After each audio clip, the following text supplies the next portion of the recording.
Hi all, അസ്സലാമു അലൈക്കും. Welcome back to my channel.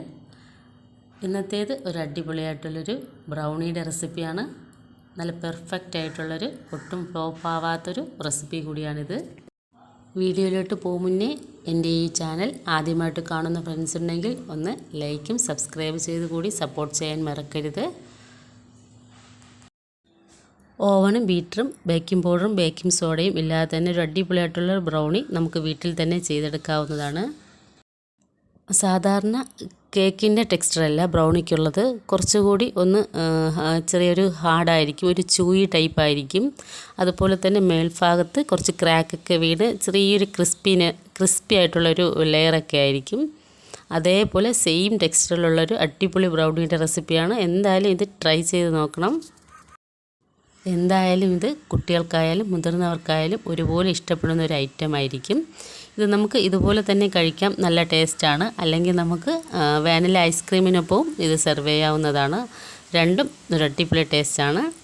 അപ്പോൾ ഇത് നമുക്ക് എങ്ങനെ തയ്യാറാക്കാമെന്ന് നോക്കാം. ഇതിൻ്റെ റെസിപ്പിയിലോട്ട് പോകാം. കറക്റ്റ് 1 kg ബ്രൗണിയാണ് ഞാൻ ചെയ്തെടുക്കുന്നത്. അതിനായിട്ട് ഇതുപോലത്തെ ഒരു പീസ് ചോക്ലേറ്റ് ഡാർക്ക് കോമ്പൗണ്ട് എടുക്കണം. കറക്റ്റ് 200 ഗ്രാം വരും. ഇത് ആദ്യം ഫ്രിഡ്ജിൽ നിന്ന് പുറത്ത് വച്ച് സോഫ്റ്റായതിനു ശേഷമാണ് കട്ട് ചെയ്തെടുക്കുക. എങ്കിൽ കുറച്ചുകൂടി കട്ട് ചെയ്യാൻ എളുപ്പമായിരിക്കും. അപ്പോൾ ഇതുപോലെ സോഫ്റ്റായതിനു ശേഷം ഒന്ന് ചെറുതായിട്ട് കട്ട് ചെയ്തെടുക്കണം. ഈ ചോക്ലേറ്റ് കപ്പളവിൽ എത്രയാണെന്നും കൂടി നോക്കാം. കറക്റ്റ് 1 കപ്പും കുറച്ച് കൂടുതലും കൂടി ഉണ്ട്. കപ്പളവിലെടുക്കുകയാണെങ്കിൽ 1.25 കപ്പാണ്. അതൊരു ഡ്രൈ ആയിട്ടുള്ളൊരു ബൗളിലോട്ട് ഇട്ട് കൊടുത്തിട്ടുണ്ട്. ഇനി അൺസോൾട്ടഡ് 100 ഗ്രാം ബട്ടർ കൂടി ആഡ് ചെയ്ത് കൊടുക്കാം. അതും ഫ്രിഡ്ജിൽ നിന്ന് നേരത്തെ റൂം ടെമ്പറേച്ചർ ആവാനായിട്ട് വെച്ചതാണ്. ഡബിൾ ബോയിൽ ചെയ്യുമ്പോൾ എപ്പോഴും ശ്രദ്ധിക്കേണ്ടത് മുകളിലത്തെ പാത്രത്തിനേക്കാളും താഴത്തെ പാത്രം കുറച്ചുകൂടി ചെറുതായിരിക്കണം. നേരിട്ട് ആവി ചോക്ലേറ്റിലോട്ട് എത്താതിരിക്കാനായിട്ടാണ്. വെള്ളത്തിൻ്റെ ഒരു അംശമെങ്കിലും ചോക്ലേറ്റിലായിട്ടുണ്ടെങ്കിൽ ചോക്ലേറ്റ് മെൽറ്റ് ആവാതെ കട്ടയായി പോവും. അതുപോലെ തന്നെ താഴത്തെ വെള്ളം തിളച്ചതിന് ശേഷം ഫ്ലെയിം ഓഫ് ചെയ്യാം. ആ വെള്ളത്തിൻ്റെ ചൂട് കൊണ്ട് തന്നെ ബാക്കി ചോക്ലേറ്റ് മെൽറ്റായി വരും. ഓവർ ഹീറ്റായാലും ചോക്ലേറ്റ് കട്ടയായി പോവും.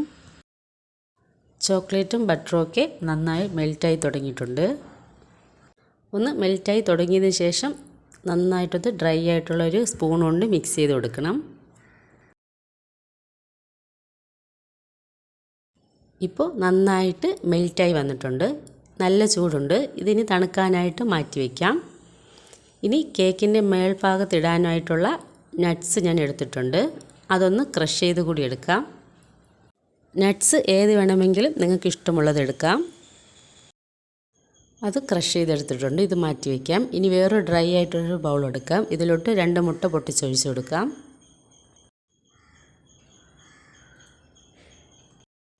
മുട്ടയും റൂം ടെമ്പറേച്ചർ ഉള്ളതായിരിക്കണം. ഇനി ഇതിലോട്ട് 1 ടീസ്പൂൺ വാനില എസൻസ് കൂടി ഒഴിച്ചു കൊടുക്കാം. ഇനി ഇതിലേക്ക് ആവശ്യമുള്ളത് 1/2 കപ്പ് പൊടിച്ച പഞ്ചസാരയാണ്. അത് നമുക്ക് മുഴുവനായിട്ട് ഒറ്റ സ്റ്റെപ്പിൽ ഇട്ട് കൊടുത്ത് ഒന്ന് ബീറ്റർ കൊണ്ട് ജസ്റ്റ് ഒന്ന് ബീറ്റ് ചെയ്ത് ഞാൻ എടുത്തിട്ടുണ്ട്. പെട്ടെന്ന് തയ്യാറാക്കാനായിട്ടാണ് ഞാൻ ബീറ്റർ ഉപയോഗിച്ചത്. നിങ്ങൾക്ക് വിസ്ക് കൊണ്ട് തന്നെ പഞ്ചസാര നന്നായി മെൽറ്റ് ആവുന്നവരെ ഒന്ന് മിക്സ് ചെയ്തെടുത്താൽ മതി. ഇനി ഇതിലേക്ക് ചോക്ലേറ്റ് മെൽറ്റാക്കി വെച്ചത് ഒഴിച്ചു കൊടുക്കാം. മുഴുവനായിട്ട് തണുത്തിട്ടില്ല, എങ്കിലും ഒരു 1/4 ഭാഗത്തോളം തണുത്തിട്ടുണ്ട്. അതും ഇതിലോട്ട് ഒഴിച്ചു കൊടുക്കാം.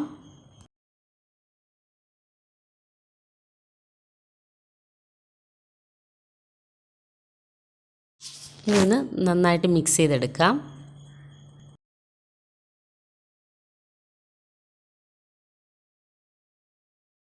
നല്ലോണം മിക്സാക്കി എടുത്തിട്ടുണ്ട്. ഇനി ഇതിലേക്ക് ഒരു അരിപ്പ വെച്ച് കൊടുത്ത് അതിലോട്ട് കറക്റ്റ് 1 കപ്പ് മെഷർമെൻറ്റുള്ളൊരു കപ്പ് വെച്ച് കൊടുക്കാം.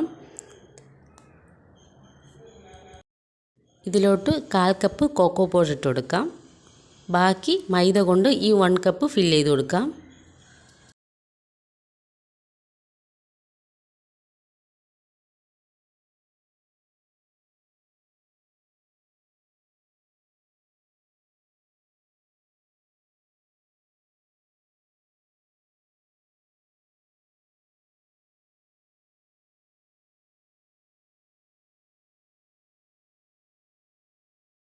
ഇതൊന്ന് എക്സ്ട്രാ ഉള്ളതൊക്കെ ഒന്ന് മാറ്റി ഒന്ന് ലെവൽ ചെയ്തെടുക്കാം.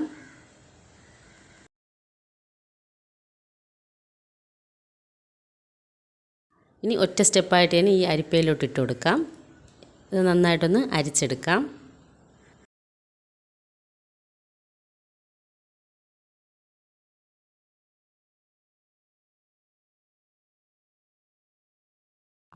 ഇതിലേക്ക് കട്ടകളൊക്കെ സ്പൂൺ കൊണ്ടൊന്ന് പൊടിച്ചു കൊടുക്കാം.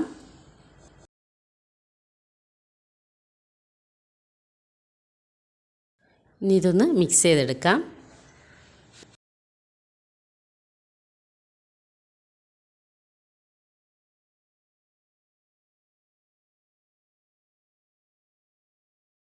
ആദ്യം ഒന്ന് വിസ്ക് കൊണ്ട് നന്നായിട്ട് മിക്സ് ചെയ്തതിന് ശേഷം ലാസ്റ്റ് സ്പാച്ചില കൊണ്ടൊന്ന് ഒതുക്കി ഒന്നും കൂടി ഒന്ന് മിക്സ് ചെയ്തെടുക്കാം. ആദ്യം തന്നെ സ്പാച്ചില കൊണ്ട് മിക്സ് ചെയ്യാൻ കുറച്ച് ബുദ്ധിമുട്ടായിരിക്കും, ബാറ്റർ ടൈറ്റ് ആയതുകൊണ്ട്.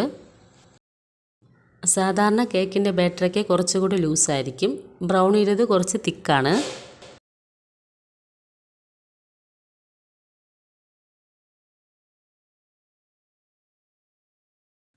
ഇനി സ്പാച്ചില കൊണ്ട് സൈഡൊക്കെ ഒന്ന് ഒതുക്കി ഒന്നുകൂടി ഒന്ന് മിക്സ് ചെയ്തെടുക്കാം.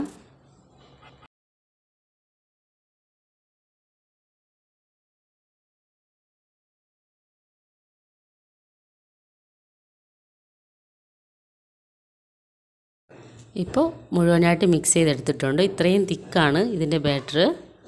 ഇതിനി കേക്ക് ടിന്നിലോട്ട് ഒഴിച്ചു കൊടുക്കാം. ആദ്യം ഒരു കേക്ക് ടിൻ എടുത്തിട്ടുണ്ട്. ഓയിലേക്ക് സ്പ്രെഡ് ചെയ്ത് ഒന്ന് ബട്ടർ പേപ്പറൊക്കെ ഒന്ന് ഇട്ട് കൊടുക്കാം. ബ്രൗണി ചെയ്തെടുക്കുമ്പോൾ എന്തായാലും കേക്ക് ടിന്നിലോട്ട് ബട്ടർ പേപ്പർ ഇട്ട് കൊടുക്കാൻ വിട്ടുപോകരുത്. കാരണം കുറച്ച് റിമൂവ് ചെയ്യാൻ അല്ലെങ്കിൽ ബുദ്ധിമുട്ടാവും.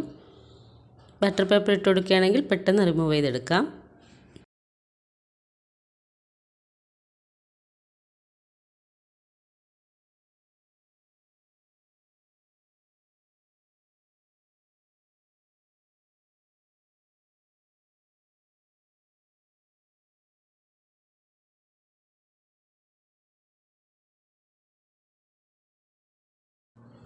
അങ്ങനെ ബട്ടർ പേപ്പറൊക്കെ ഇട്ട് കൊടുത്തിട്ടുണ്ട്. ഇനി ഇതിലോട്ട് കേക്ക് ബാറ്റർ ഒഴിച്ച് കൊടുക്കാം.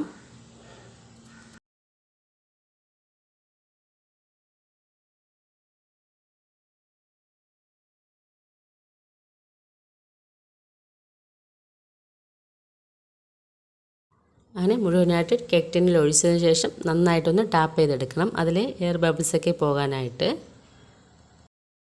ഞാനിത് ബേക്ക് ചെയ്തെടുക്കുന്നത് ഗ്യാസ് സ്റ്റോപ്പിലാണ്. എനിക്ക് കറക്റ്റ് 45 മിനിറ്റ് കുക്കിംഗ് ചെയ്യാനുള്ള ടൈം ആയിട്ടുണ്ട്.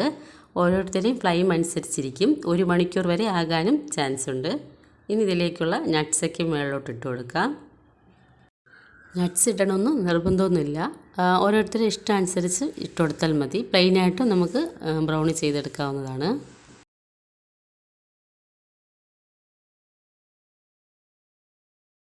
അങ്ങനെ കറക്റ്റ് 45 മിനിറ്റായപ്പോൾ കുക്കായി കിട്ടിയിട്ടുണ്ട്. നല്ല അടിപൊളിയായിട്ടുള്ളൊരു പെർഫെക്റ്റ് ബ്രൗണിയുടെ റെസിപ്പിയാണ്. ഒട്ടും ഫ്ലോപ്പാവാത്ത റെസിപ്പിയാണ്. എന്തായാലും ഇതേ രീതിയിലൊന്ന് ട്രൈ ചെയ്ത് നോക്കണം. ഷുവറായിട്ടും നിങ്ങൾക്ക് ഇഷ്ടപ്പെടുകയും ചെയ്യും.